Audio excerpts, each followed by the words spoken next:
sapete signore ma? Sono dovuti a chiamare la mammina. Al nostro questo.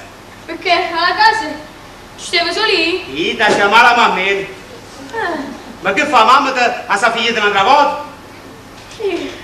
E dimmi una cosa, tu, che ha fatto maschio o femmina? Femmina, signore ma, ha fatto femmina. E tu sei pure contenta? E fammi capire che masciato, dove? Chi è il padre stavolta? Ma signore ma, queste cose non le sa, cioè dopo nemmeno intendo. Già, tu non te ne intendi. Ma io non mi mandato mai a mamma che sei lo figlio tu? Non signore ma, non le sa e manco lo vuoi sapere.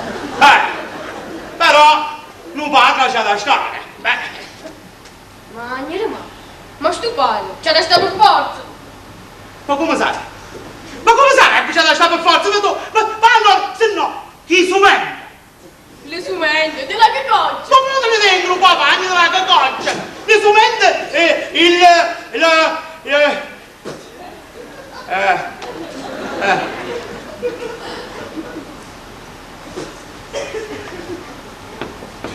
vedo, stiamo a sentire, vedo. Le viste, pussa sa. Le viste mai? Lo alle? Sì. Quando lo alle, subito con alle, che lo alle, che fa? Che fa lo alle quando subito con alle? Vedo, che fa? Fammi prendere in griscia. Ma potrei dire per piacere, lo prendo in griscia. Vedo. Poi adesso pure qua, ne veste mai lo cunia e la cunia? Sì. Quando lo cunia, che fa? Che fa lo cunia, vedo, Che fa? I mocci che le orecchie. Le mocci che le orecchie.